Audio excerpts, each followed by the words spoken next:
Para nadie en pleno 2021 debería ser una sorpresa la guionización de la lucha libre profesional, esto claro, sin restarle ningún tipo de mérito. Sin embargo, la veracidad del resultado de la contienda dependerá de las decisiones tomadas por los altos mandos. Pero, ¿qué pasaría si un wrestler tuviera el poder de elegir su propio camino? Es decir, que esta superestrella tenga el poder de decidir cuándo ganar un campeonato cuando así lo desee y dejar el mismo todo a su gusto. Pero aquel con ese poder máximo solo es alcanzable gracias a una fama casi intachable ante los directivos, al grado de incluso llegar a ser intocable, por lo que también, con su poder, podría truncar otras carreras con el fin de sus propios beneficios. Este es el peculiar caso de The Fabulous Moolah. Es cierto, en esta comunidad este no es un tema para nada desconocido, o al menos era mucho menos popular hasta que en WrestleMania 34 WWE intentó honrar su carrera con la batalla real femenina con su nombre y por ende en su honor y memoria a manera de tributo. Esta mujer es considerada por la empresa de McMahon como pionera y guía de la división femenina a lo largo de los primeros años de la lucha libre profesional. Técnicamente, en cuanto a datos, es cierto, pues a simple vista, Moolah fue la primera campeona de la WWE en su historia. En consecuencia, su reinado tuvo una duración de 10.778 días casi ininterrumpidos en tan solo 4 reinados. En otras palabras, 27 años de reinado, pero por si esto fuera poco, a los 76 años de edad se volvió a coronar campeona. Suena legendario y memorable.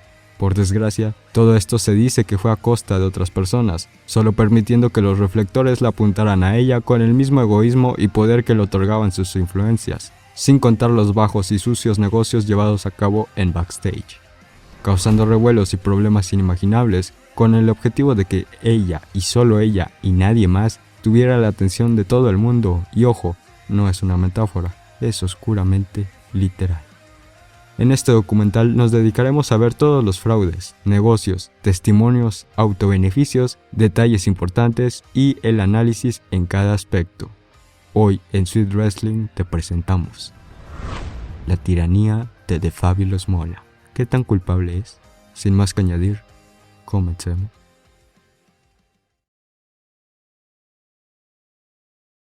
Capítulo 1. El camino al trono absoluto.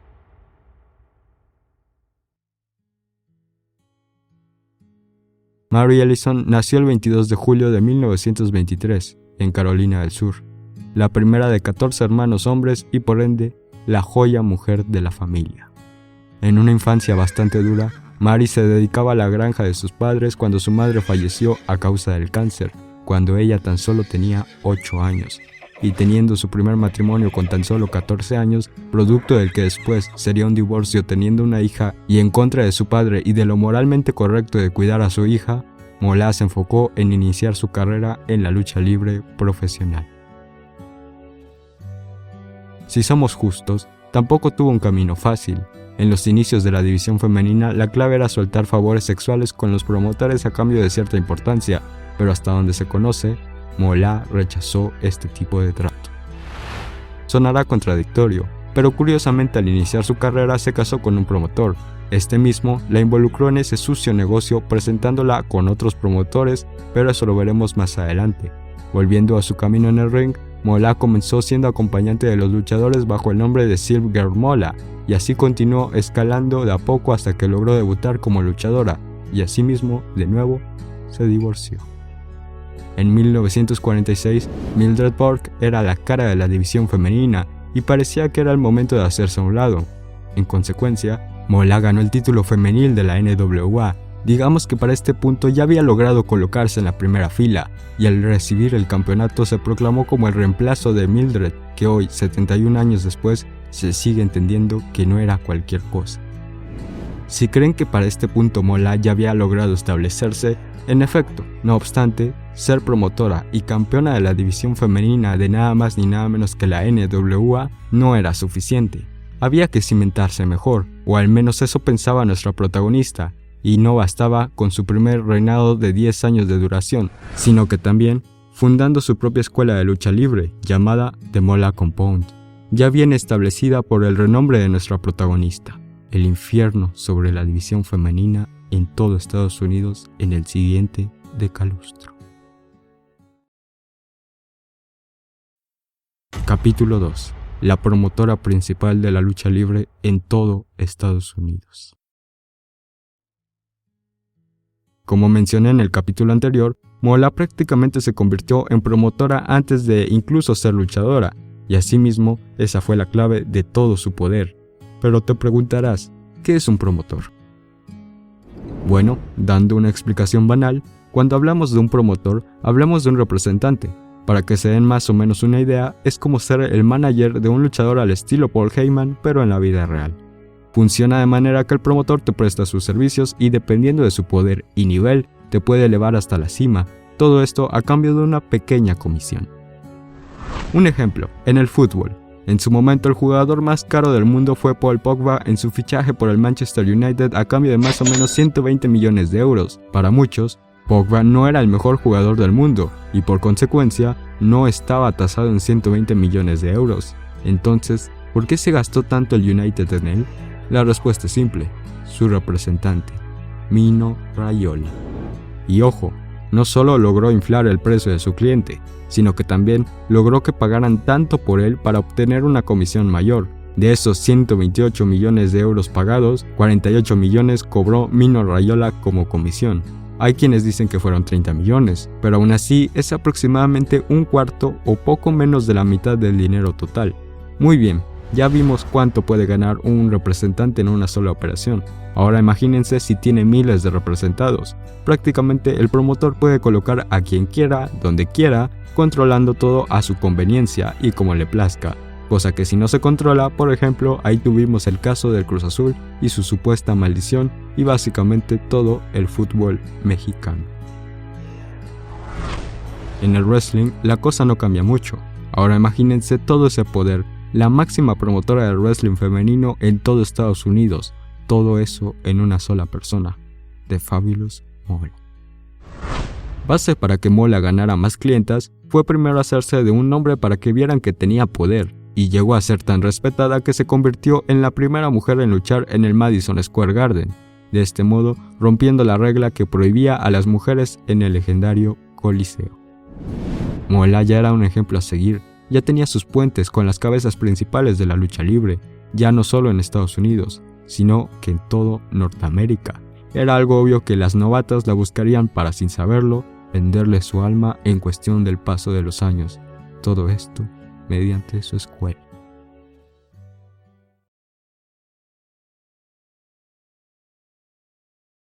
Capítulo 3. The Moolah Compound, el paraíso que se iba al caer la noche. Diferentes promotores tenían ideas muy diferentes a lo que es ser un profesional. Dave Meltzer. Las pupilos arropadas por Moolah llegaban a su escuela fundada a finales de los 80s con el fin de no solo aprender a luchar, sino que también de colocarse en las altas esferas de la lucha libre norteamericana, nada más alejado de la realidad. Hasta donde se sabe, las reglas de la escuela de Moolah eran todo menos simples, una comisión para Moolah de 30% de las ganancias por cada alumna. Hasta aquí todo normal, la realidad es que es lo que generalmente cobran los promotores. Ahora, al 70% que les quedaba se les descontaba alimentación, arriendo, transporte y uso de instalaciones, y ya lo poco restante eran sus ganancias. Puede ser que hasta este punto suene soportable si eres alguien disciplinado. El problema pasa cuando todo el dinero, las ganancias totales pasaban por las manos de Moolah, sin excepción, por lo que básicamente era confiarle a la susodicha todo ese dinero, de todos sus pupilos. Podrás pensar maneras de ahorrar el dinero para que las luchadoras tuvieran ganancias.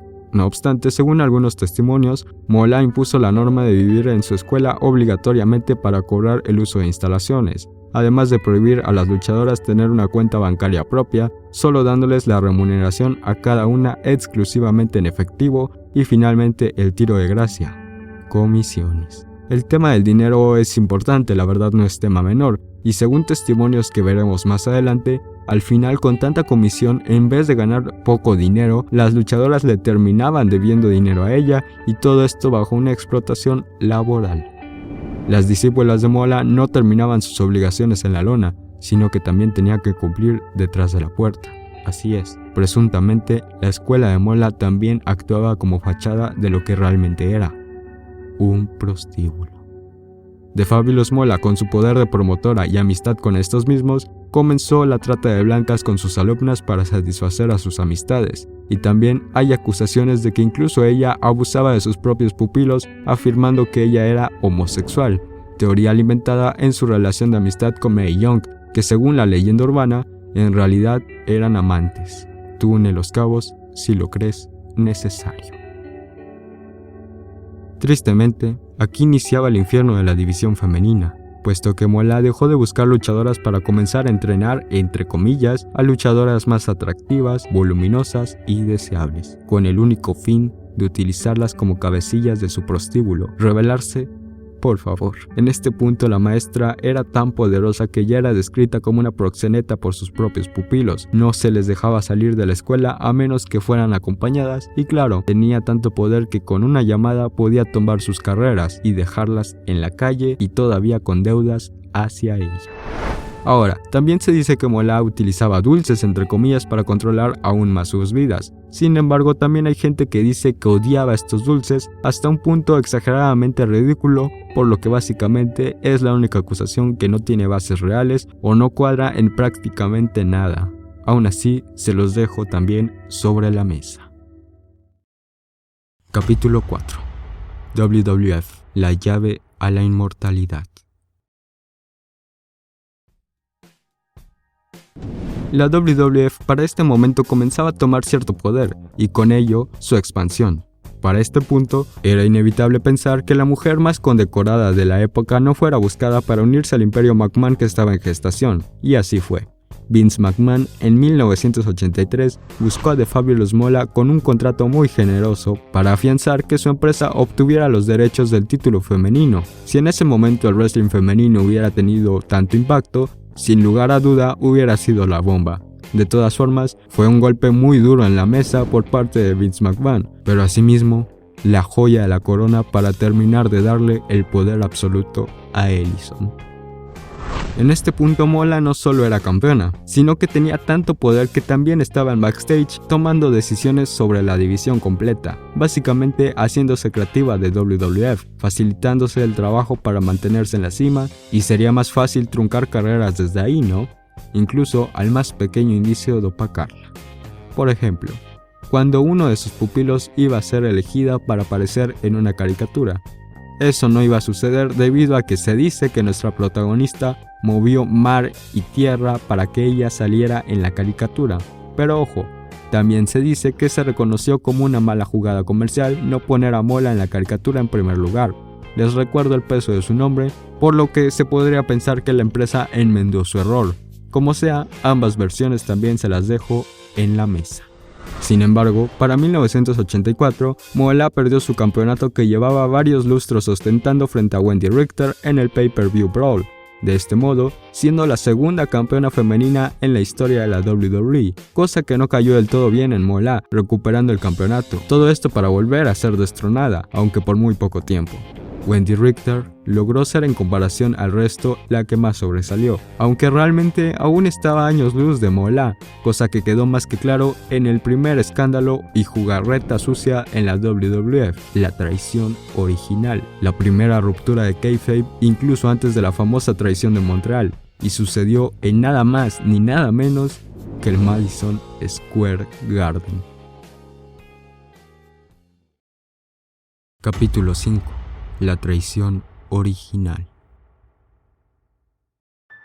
Para muchos es recordada la infame traición de Montreal, a tal punto de que juraría sin temor a equivocarme que en cualquier fanático de la lucha libre, este suceso es repasado de memoria sin ningún problema, no solo por la repercusión del tema con el paso de los años, sino que también, para muchos, porque representó la primera ruptura del kayfabe por parte de la WWF. Me temo decirles que no es del todo cierto. Wendy Richter había conseguido retener el título femenino frente a Leilani Kai en WrestleMania, y tras esa noche notó que ya era alguien en WWF y que a pesar de Moolah, logró hacerse un pequeño espacio haciéndose notar en la división. Por ende, solicitó un aumento de sueldo tras el primer WrestleMania. Mientras gente como Roddy Piper y Hulk Hogan recibieron millones de dólares, ella solo recibió $5,000. Recordemos que son épocas distintas y esas cantidades eran bastante dinero. Después de negociaciones arduas, Wendy decidió no renovar con la WWF, puesto que además de ganar poco dinero, de nuevo se hacían presentes las comisiones de The Fabulous Moolah, y eso nos lleva a nuestro acontecimiento. 25 de noviembre de 1985, Wendy Richter, la campeona femenina de la WWF, se enfrentaba a una misteriosa oponente en el Madison Square Garden. Años después, Wendy declaró que pudo ver a Moolah a lo lejos, por lo que supo que esa noche tenía que cuidarse. Volviendo al acontecimiento, eventualmente la misteriosa oponente aparecería. Howard Finkel anunciaba a la misteriosa mujer Spider. Wendy aseguró que cuando vio su estatura y su singular compostura, supo inmediatamente de quién se trataba. El combate comenzó con un duro llaveo. De a poco Wendy notó que Moolah iba usando ciertas mañas, molestándose más de lo que ya estaba, y procedió a intentar desenmascararla. Ante esto, la misteriosa oponente se dedicó a huir de ella, salir del ring, regresar para evitar los conteos fuera y castigar a Wendy con duros golpes al cuello, y en este punto la lucha se tornó extrañamente personal y sobre todo real. The Spider comenzó a buscar forzar los conteos rápidos, pero Wendy se zafaba inmediatamente cuando la cuenta recién pasaba por la primera palmada, debido a que en este punto ya conocía el verdadero objetivo de aquella misteriosa, entre comillas, mujer. No obstante, era cuestión de tiempo para que el final pactado a espaldas de la campeona llegara. The Spider logró volver a ponerla con las espaldas planas e inmediatamente el árbitro realizó el conteo rápido. Y a pesar de que Wendy salió de la cuenta, la victoria de The Spider estaba consumada ante el asombro de la fanaticada y el asombro y enojo de Wendy Richter. The Spider comenzó su celebración. Wendy estaba furiosa. Se le abalanzó encima a la mujer y logró desenmascararla. Para sorpresa de nadie, The Fabulous Moolah se encontraba detrás de tal circo. Wendy la jalaba de la cabellera, mientras Moolah escapaba y celebraba. En un punto parecía que ya la excampeona seguía la lucha como si nada, incluso realizándole un pin a Moolah, pero el árbitro ya tenía el título en la mano para entregárselo a la nueva monarca. Ante esto, Moolah no frenó su festejo como si nada estuviera pasando. A la vez que Wendy la seguía persiguiendo y golpeando, toda la contienda hablamos de golpes legítimos obviamente, pero simplemente Moolah hacía como si Wendy no existiera, y sí, recibía los golpes, pero solo los ignoraba. Richter tomó el título cuando se le cayó a Moolah y comenzó a usar la presea como un arma. Posteriormente, el árbitro intentó arrebatárselo, pero tras fracasar, simplemente procedió a anunciar a la ganadora y nueva campeona, The Spider, The Fabulous Moolah. El plan de Vince McMahon, Moolah y el árbitro fue un rotundo éxito. Wendy estaba tan furiosa que después del combate y sin escalas abandonó el coliseo y no regresaría a la WWF. Tuvieron que pasar décadas para que arreglara sus diferencias con Vince. Moolah ya había fallecido y la legendaria Wendy fue introducida al Salón de la Fama y llegó a tener una o dos apariciones esporádicas.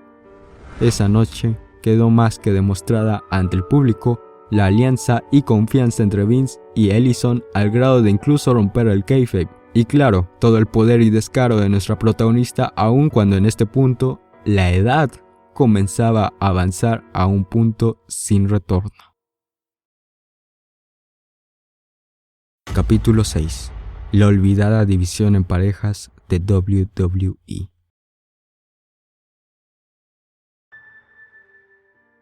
Vince McMahon se dio cuenta que el wrestling femenino japonés estaba bastante avanzado, por lo que buscó a algunas de las mejores mujeres de Japón para su división por parejas, y tuvieron cierto éxito dentro de lo que cabe. The Fabulous Moolah, tras el impacto de la división, supuestamente se sintió opacada a sus 50 años de edad, por lo que se había decidido a tumbar dicho obstáculo. Según los rumores de la época, ante el éxito de la división y de su talento nipón, McMahon planteó un combate por las preseas femeninas en WrestleMania 5 buscando más reflectores, por lo que para atraer más miradas hacia el magno evento, realizó una gira por Japón con las protagonistas. Las chicas del glamour defendían sus preseas frente al equipo de Jumping Bomb Angels, aunque Moolah, en un maquiavélico plan, llamó a Japón para decirles que los planes habían cambiado.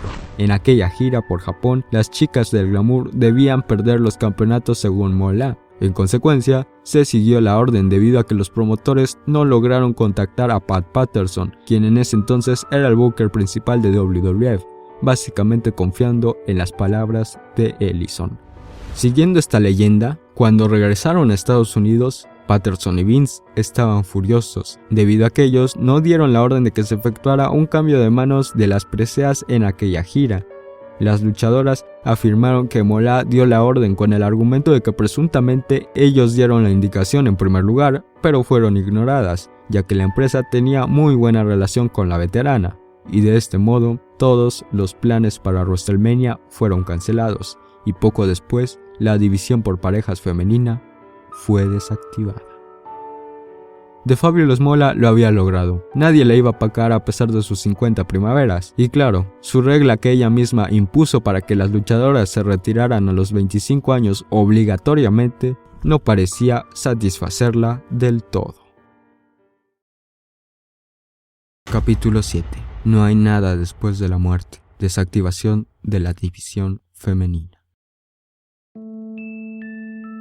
Por casi 30 años nuestra protagonista hizo lo que quiso. Dominó todo para que literalmente solo ella saliera favorecida, y a pesar de eso, sí había algo que Moolah no podía controlar: el tiempo. Después de perder el campeonato con Velvet McIntyre en 1987, Moolah dejó de trabajar a tiempo completo. Ojo, esto pasó antes del rumor de los planes originales de la división por equipos del capítulo pasado, por lo que al ser part-timer, ella debía ser a sus propios ojos tan especial que verla esporádicamente se convertía en una nueva atracción. Para este punto, a la WWF le empezó a importar poco y nada la división, puesto que fuera de Moolah, nadie, literalmente nadie, podía cargar con la división. No porque no pudieran, sino porque por 30 años solo ella fue construida a pesar del paso de su edad. Simplemente, después de The Fabulous Moolah, la división femenina de WWE fue desactivada, de este modo enterrando a las mujeres que, de no ser por este hecho, serían verdaderamente recordadas como deberían, o ya al menos conocidas, como Alundra Blaze, Velvet McIntyre, Luna Bacon, Sherry Martel como luchadora y un largo etcétera. Y mientras tanto, del otro lado del mundo, el wrestling japonés comenzó a llamar más y más la atención. Después de su dominio desde los años 50 hasta los 80, más específicamente 1988, Moolah se tomó un descanso ya humanamente correspondido, pero a solo 3 años de este descanso, regresó a la empresa para tener apariciones en los 90, con el objetivo de prepararla para ser la primera mujer inducida en el Salón de la Fama de la WWE en 1995. Como sabemos, cuando un luchador es inducido al Salón de la Fama, quiere decir que tiene un nuevo contrato. Nuestra protagonista no era la excepción, por lo que comenzó a ser utilizada en apariciones esporádicas y segmentos cómicos junto a Mae Young, su íntima amiga por décadas. Mae, casi junto a Mildred Borg, eran las estrellas de la división femenina antes de Moolah, así que ya tenía cierta edad. Y no es tan fácil encajar los tiempos con las acusaciones hacia Ellison, sobre todo porque Mae Young tuvo mayormente su carrera en la NWA y estas apariciones en la WWF eran su primer paso con McMahonlandia. Por desgracia, hay una cosa que pocos saben, y es que Mae comenzó a ayudar a Moolah en su escuela tras el retiro de nuestra protagonista. No se sabe si en esos años aún actuaba como prostíbulo como tanto se presume, y ocurrían todas las atrocidades que las acusaciones restan. Si así fuera, considero que Mae Young también hubiera sido señalada por las mismas luchadoras hace años, pero de nuevo, lo dejo a tu consideración. Volviendo a sus apariciones esporádicas, entre lo más destacado que tuvieron por la Ruthless Aggression fue recibir un guitarrazo cortesía de Jeff Jarrett. En 2003 venció a Victoria nada más porque tenía 80 años y quería hacer historia. Literalmente Moolah luchó a sus 80 años en Raw y ganó. Aunque sí le reconozco el fortalecer el personaje de asesino de leyendas de Randy Orton recibiendo un RKO, apoyando el talento joven como siempre. También hicieron segmentos en poca ropa, algo común de estos años en la división femenina. Salían en televisión solo para hacer cameos y así sucesivamente con apariciones cada vez más esporádicas hasta el año de 2007, cuando fue la última vez que vimos a The Fabulous Moolah en las pantallas del mundo como tanto le gustaba. Sí, durante esta etapa de leyenda, fue todo risas y diversión, a pesar de que en ocasiones demostró seguir teniendo su ego y no se podía quedar sin recalcarnos su poder a pesar de ya estar retirada y ridículamente anciana. Capítulo 8. 30 años.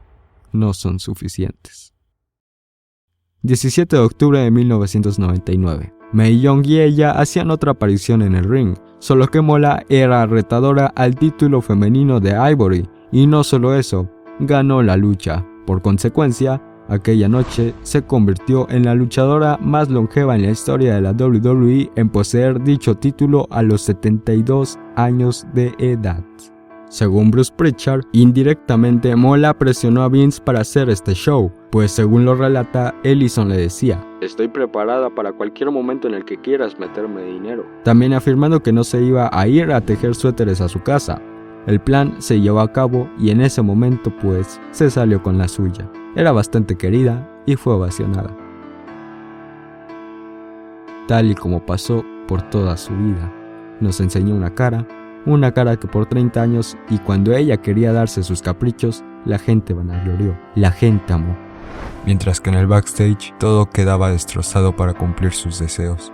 Aquella noche, Ivory, con todo lo que significó para la división en una era oscura, perdió su título por capricho y presión de una mujer de más de 70 años. Como mencioné anteriormente, Mola tuvo su última aparición en el año de 2007. Un mes después, es decir en septiembre, Lillian Ellison falleció a los 84 años de edad por un infarto según su hija Mary. La única manera posible, por lo que demostró por alrededor de 60 años, de que Mola no fuera más condecorada por la WWE. Sin embargo, los estragos y daños se mantienen hasta nuestros días, pero con cada año que pasa, menos claridad. Legado e impacto hasta nuestros días.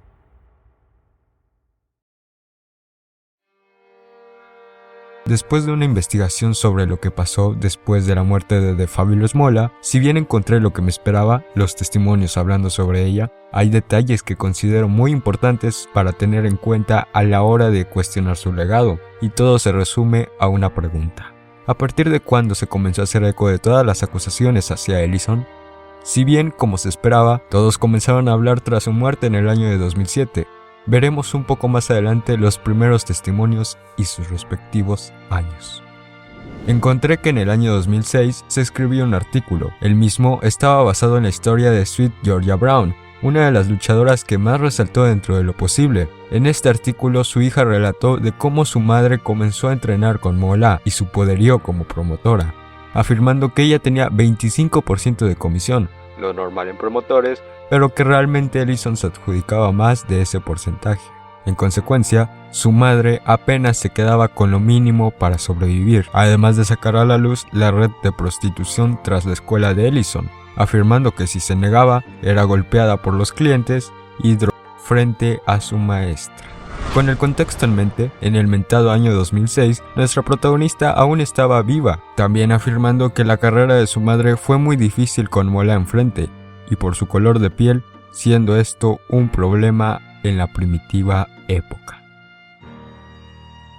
El escándalo comenzaría en 2006, y a pesar de que Mola aún estaba con nosotros, considero que el artículo no haya tenido impacto fue porque la propagación del mismo pudo ser frenada por la misma WWE o porque en ese entonces el internet aún estaba en pañales. Posterior a ello, llega la muerte de Mola y es ahí cuando llegan los testimonios que buscan reforzar las anécdotas de lo que supuestamente le pasó a Georgia Brown. Primero, en 2008, el testimonio de Penny Banner, quien realmente estaba concediendo una entrevista sobre su carrera. Eventualmente salió el tema de Mola. Le preguntaron cómo había sido luchar con The Fabulous Mola y ella soltó la bomba, pero aún temerosa, insinuando que le vendió la división a Vince McMahon, pero no la lucha libre. Además, contó su relación directa con Mola. Mola es solo una anciana para mí. Siempre le he sonreído y ella me devuelve la sonrisa. La diferencia es que ella me odia. Siempre he sido su némesis. Lo sé porque todas sus chicas me lo han dicho. También me cuentan lo mal que las trató a todas. No me podría importar menos ella y sus actos. Después de unas preguntas más, le hacen un juego donde el entrevistador menciona algunos nombres y ella dice su opinión sobre la cuestión. Después de nombres legendarios como Elvis Presley y Mae Young, eventualmente llegan con Mola. Ella responde lo siguiente: una chica muy afortunada de haber sido amiga de Vince McMahon Sr., el padre de Vince McMahon que todos conocemos. Creo que ya sabes a lo que se refiere.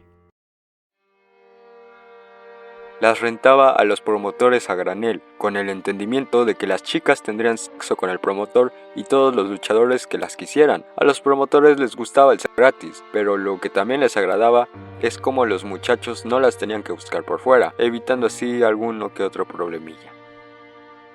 Seguimos en 2008, pero esta vez en noviembre, mes en el que Debbie Johnson concedió una entrevista, solo que esta es más famosa y conocida como la que detonó el escándalo sobre The Fabulous Moolah. Obviamente Debbie Johnson entendió que Ellison ya estaba fuera de este mundo y ya no tenía que sentir miedo, y mucho menos considerando que ya no era joven y que las anécdotas contadas anteriormente ya le habían abierto el camino. No se guardó nada en dicha entrevista. La que estaba planeada para hablar sobre su carrera se terminó convirtiendo en el inicio del escándalo de lo que hoy podemos decir manchó por completo el legado de The Fabulous Moolah. Moolah logró hacer que muchas personas la vieran como una diosa, pero nada está más lejos de la realidad. Ella era una perra, así de sencillo. Si la hacía enojar demasiado, no me dejaría trabajar, lo que significaría morirme de hambre. Siempre terminaba debiéndole más dinero de lo que ganaba. Trabajé bastante duro para que ella, casi 2 años antes de que por fin estuviera ganando dinero, ella me pagara solo con $125 y sentí que era rica. Aquellas que se negaban a tener relaciones sexuales con los promotores o luchadores eran usados para atraer gente a la arena. Pero las chicas siempre trabajaban luchas más largas y más técnicas que las que vemos hoy en día. Las luchas por el campeonato tenían que ser siempre de alto calibre. La razón por la que la lucha libre femenina japonesa siempre estuvo años luz delante de la norteamericana es por culpa de una sola persona, Moolah.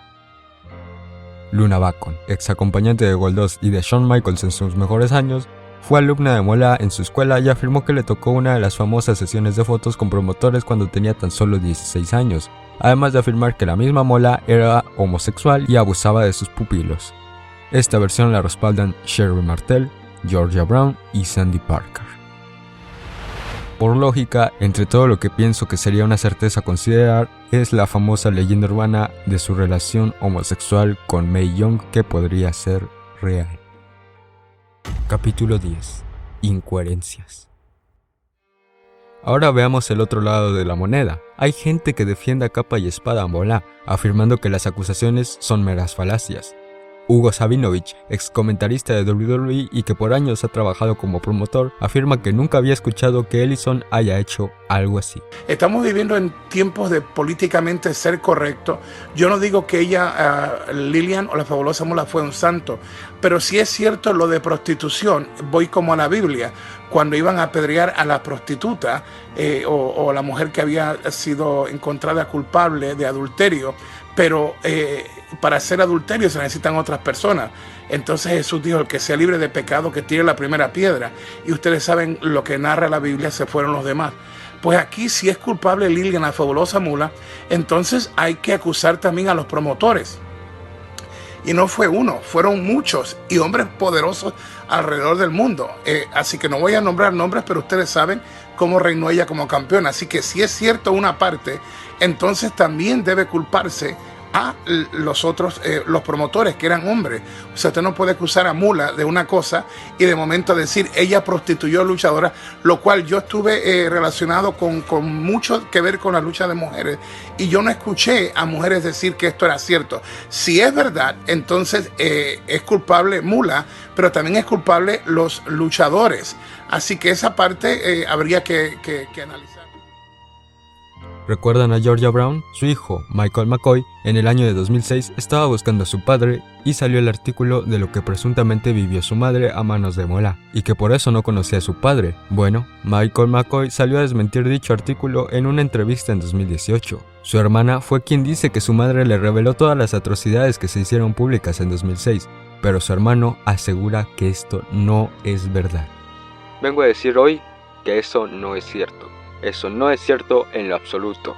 especialmente conociendo a la Mola que llegué a conocer. No soy un farsante, nadie me está obligando a decir lo que digo. Mola hizo lo correcto y ayudó a mi madre. A eso agregó que a su hermana no le agradaba Mola. Por otro lado tenemos a Jerry Lawler, quien también se ha pronunciado en defensa de Ellison. Es triste para mí ver cómo su reputación y legado es difamado o destruido en la forma en la que está sucediendo en las redes sociales. Era muy buena mujer de negocios y pienso que todos disfrutaban hacer negocios con ella. Era como un agente de todas las luchadoras para que consigan trabajo, y todo esto a través de Mola, por lo que les ofrecía un buen servicio en cuanto a ese aspecto. Ella siempre tomó su porcentaje, pero escucha, así es el negocio. Es la forma en la que actúan los promotores de la lucha libre profesional.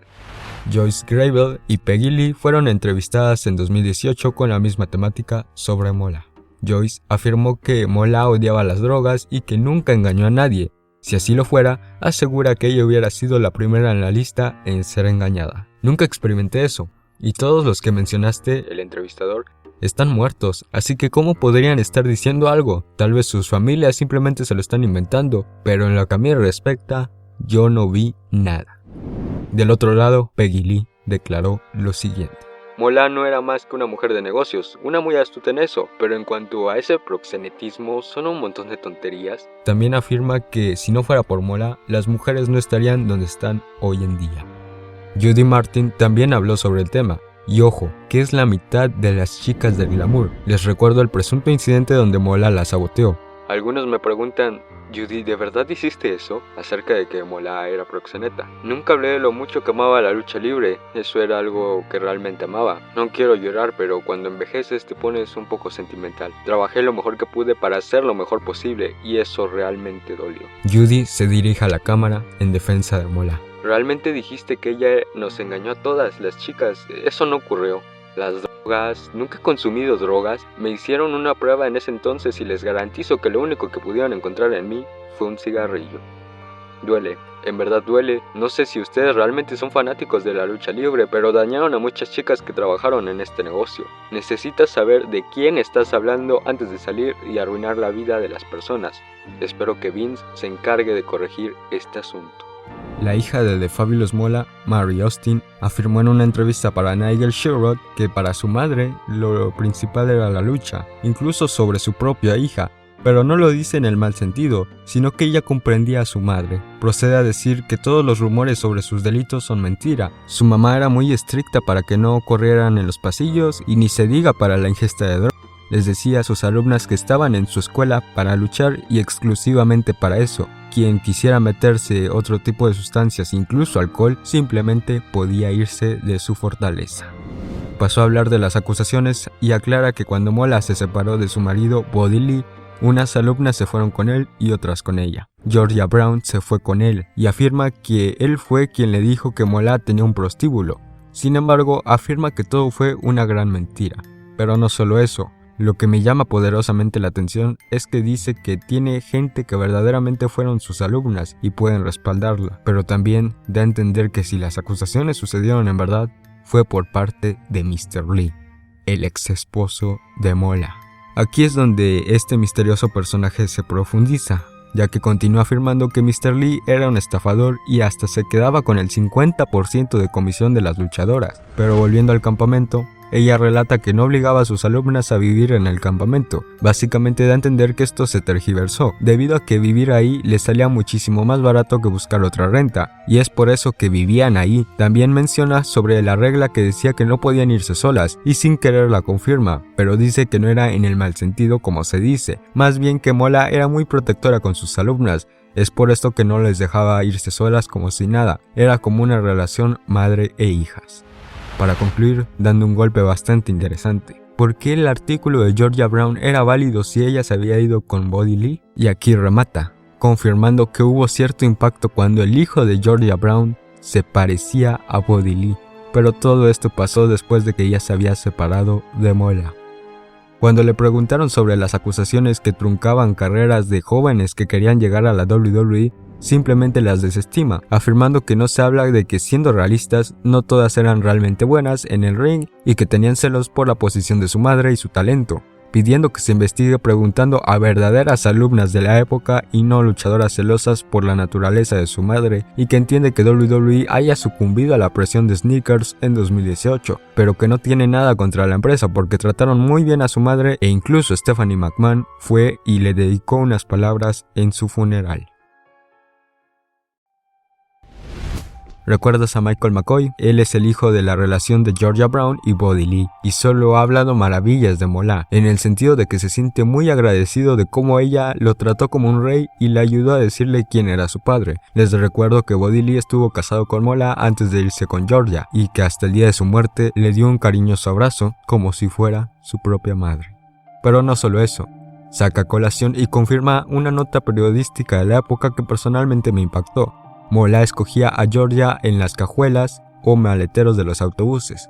Les recuerdo que era de raza negra y en esos años era algo impensado. Bueno, según su hijo, Moolah incluso salvó a su madre del KKK jugándose su propia vida. Remata de desmentir a su propia madre diciendo que los pagos que ella misma recibía no los robaba ni Moolah ni Buddy Lee, más bien lo hacía su misma familia. La de Georgia Brown. Nigel Sherrod también entrevistó a Candy Malloy, una exalumna del campamento de Moolah. Inmediatamente, hasta riendo, negó las acusaciones de drogas, incluso reafirmando que ni siquiera permitía el alcohol y a la luchadora que se le descubría en estado inconveniente era sacada. Además de decir que para empezar, los hombres también estaban prohibidos en la propiedad, si acaso pasaban familiares masculinos de las luchadoras, pero hasta ahí.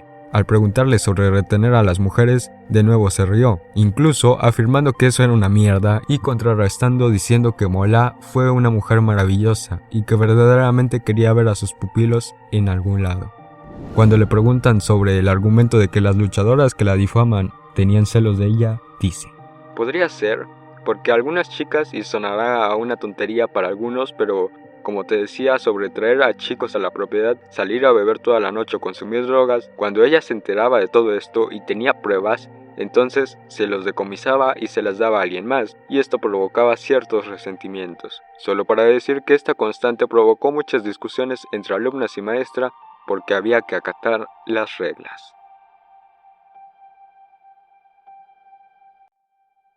Además confirmó las comisiones de Moolah, pero dio a entender que era un trato justo, ya que ellas solo tenían que ir y luchar. Ellison se encargaba de buscarles trabajo internacionalmente, comidas, el transporte y cuidarlas en su regreso. De nuevo Nigel entrevistó otro testimonio interesante, Lisa Darnell, la alumna más joven de la escuela de Moolah, y ella cataloga como ridículas las acusaciones sobre el supuesto proxenetismo, debido a que si así fuera, ella siendo la más joven evidentemente lo hubiera notado. También confirma las afirmaciones que dicen que Moolah era muy protectora con ellas y su repudio por las drogas, además de confirmar que nunca tomó un porcentaje que no le correspondiera y que con las deudas al final de cuentas era como una mano amiga y se consideraban familia entre todas. Solo para rematar, quizás en un tono algo ofendida, cuando le preguntaron si creía que Moolah no empoderó a las mujeres, afirmando que hay bastantes que ella entrenó, pide que no juzguen si ni siquiera vivieron en el Moolah Compound. Otras alumnas como Linda González, Beverly Shade y Brittany Brown también salieron en defensa de Moolah con las constantes de negar todas las acusaciones y también hablando maravillas de su ex maestra, tanto dentro como fuera del ring. Conclusión. Una vez vistas ambas partes, tomaremos en cuenta solo los hechos. Si somos atentos, los mismos testimonios nos dicen el impacto que tuvo el presunto egoísmo y delitos que realizó Moolah a lo largo de su vida, con Moolah a cargo de la división femenina en Estados Unidos, enseñando a todas las luchadoras el mismo arsenal que por relatos sobre todo de Penny Banner, se resume en candados, golpes, antebrazos y cosas muy simples, de este modo estancándose la división femenina por más de 50 años. Obviamente había destellos de cosas diferentes como ya vimos, pero mientras le fue posible, se encargó de apagar esas chispas en la división y de hecho en eso tuvo suerte. Por ejemplo, Lita y Trish Stratus llegaron cuando Moolah ya estaba fuera, y si bien ella ya no pudo seguir brillando por su edad, ellas se engendraron en la era de la actitud y todo lo que ser mujer significaba en esa primitiva época. La realidad es que fuera de las panties match, difícilmente se les iba a voltear a ver por su talento, y aún así, lo lograron. Un hecho innegable que cualquiera puede comprobar es que de este lado del mundo antes de los 2010, Alondra Blaze, Luna Bacon, Sherry Martel, Jumping Bomb Angels, Georgia Brown, Wendy Richter e incluso me atrevo a decir Mae Young, todas vivieron a la sombra de Moolah y por una diferencia abismal, mientras que del otro lado del mundo el wrestling femenino evolucionó, y no solo en exposición, sino aún más importante, en el ring. Se forjaron leyendas como Manami Toyota, y poco tras la muerte de Moolah comenzaron a llegar hacia este lado del mundo. Compañías de a poco entendieron esto y aprovecharon la situación. Incluso la WWE lo ha hecho, contratando a gente como Toni Storm, Io Shirai, Kairi Sane y probablemente el golpe más fuerte en Asuka. Todas ellas tienen algo en común, no son americanas. Y claro, acá en Estados Unidos el éxito de la división femenina son demasiado recientes, como Tessa Blanchard en su momento. En WWE tenemos a Charlotte Flair, Bayley, Sasha Banks, Becky Lynch y un largo etcétera, pero eso es un hecho que cualquiera puede comprobar. El objetivo de este material no ha sido repetir lo que podemos encontrar en cualquier video en YouTube, puesto que es un tema que ya ha sido tocado en diversas ocasiones. En cambio, es dar a conocer de manera más detallada cómo sucedieron las cosas, con fechas y teniendo en cuenta y atención, no dando por hecho todo lo relatado, más bien informar lo que se dijo y por ende contrastarlo. The Fabulous Moolah efectivamente fue una pionera de la lucha libre profesional, abriéndose paso sobre los promotores, superando el soltar favores sexuales a cambio de llegar a la cima. Fue muy astuta, y con tal de no regresar a la pobreza, entendió el wrestling como muy poca gente lo ha hecho, tanto en el ring como un negocio. Y claro, sería ridículo despreciarla por convertirse en la mujer más poderosa en el wrestling femenino de toda Norteamérica, e incluso en una época con ideas muy diferentes donde la mujer de manager difícilmente pasaba. Se ganó el respeto de muchos, jugó muy bien sus cartas al venderle el título femenino a Vince McMahon, e incluso la intención de formar una escuela de lucha es formidable. Ahora, en cuanto a ser una promotora, siempre se le crucifica por tomar una comisión de sus luchadoras, pero es algo totalmente normal y no solo en la lucha libre, e incluso en la actualidad sí es un negocio sucio, pero siempre ha sido así. Sin embargo, en el caso de Ellison, se sataniza cuando no hizo más que cobrar lo que realmente cobra cualquier promotor, y si somos observadores, técnicamente su esposo cobraba mucho más. También considero que se escandaliza más por el contexto de la época. Piensen, ¿cuánto podía ganar una mujer en esos años? Digo, creo que concordaremos que a las mujeres en el wrestling e incluso hasta hoy se les paga muchísimo menos que a los hombres, y de hecho pasa en diferentes disciplinas. Ahora imagínense restarle la comisión de promotora de Moolah. De hecho, aún hipotéticamente hablando, si por alguna razón la promotora hubiese sido otra, la comisión hubiera sido prácticamente la misma. Por ende, en cuanto a sus asuntos como promotora, yo pienso que se la acusa exageradamente. Sin embargo, vayamos al resto de acusaciones. Autoempuje. Todos los testimonios concuerdan con la realidad y de hecho este quedó evidenciado en la traición original a Wendy Richter en el Madison Square Garden. Pero mucha atención, y esto nunca lo he oído. En la traición de Montreal, Shawn Michaels hizo el trabajo sucio, y si bien él también fue responsable en su traición a Bret Hart, realmente él no era la mente maestra. Pasa lo mismo con Moolah. En la traición original ella hizo el trabajo sucio. Sin embargo, también se dice muchísimo que la idea fue del mismísimo Vince McMahon, puesto que le molestó que Wendy Richter pidiera un aumento comparándose con Hulk Hogan, siendo esta su manera de darle una lección. Simplemente su relación con Moolah le facilitó el mandarle a hacer el trabajo sucio, pero no sé por qué esto nunca se había dicho o menciona cuando se habla de este incidente. Que ojo, a final de cuentas, tanto Michaels como Moolah fueron partícipes. Ahora, yendo a la historia de cómo se dice que enterró a la división en parejas femenina, incluso la mitad de las chicas del glamour la defiende, lo que me parece cuando menos extraño. A eso, de nuevo sumándole lo que no se dice, que en WrestleMania se iba a hacer una lucha por los títulos en parejas femeninos, a final de cuentas era un rumor, por lo que de nuevo todo queda en el aire para el lado que tú quieras creer. Hilando todo esto, considera un hecho como ella llegó a la cima, hasta ahí de admirar. El problema es cuando ella y solo ella se colocó el foco, enterrando a cualquiera que significara una amenaza a su protagonismo, incluso no importándole el retrasar todo el wrestling femenino en Estados Unidos y estancarlo por décadas. Finalmente, el tema del proxenetismo y las acusaciones de una red de prostitución de su escuela están a la deliberación de cada persona. La realidad es que todas las versiones en contra encajan y sus puntos también podrían ser justificables. Sin embargo, también hay puntos de los que la defienden que si lo piensas podrían tener cierto sentido, como el que dice que Penny Banner no era realmente tan buena. Si esto es real, también podría justificar muchas cosas. Eso sí, todas las cosas llevan a un mismo cauce de cómo, combinando sus habilidades de astucia, era monstruoso cómo sus alumnas pasaban a ser esclavas y le terminaban debiendo a ella. Las acusaciones en su contra nunca fueron comprobadas, pero asimismo, al intentar desmentirlas tampoco siento que no terminan por haber bases sólidas, exceptuando el testimonio de Judy Martin, quien realmente vivió la época y que desmintió unas cosas, pero no pudo desmentir cosas como que su ego se mantuvo por años, y enfrente de todo el mundo, y de hecho confirmando que ella tenía el control de toda la división en Estados Unidos, solo que diciendo que nuestra protagonista les había dado trabajo a sus egresadas. Una lástima que esto también se haya traducido en venderles su carrera. En The Fabulous Moolah tenemos un reinado del terror, ya haciendo a un lado todas las acusaciones y defensas. En cuanto al ring, efectivamente es una leyenda. Una imagen que esconde una repugnante realidad. Esconde el ego más grande que el wrestling haya visto. Y sí, sobre el de Hulk Hogan y sus juegos de backstage que se quedan en pañales. Mientras que Moolah mezclaba el hacer lo que quería a su avanzada edad, a la vez que estancaba a sus posibles competencias para que quedaran tumbados, dominando todo el wrestling femenino norteamericano hasta que ella quiso, hasta el día de su muerte.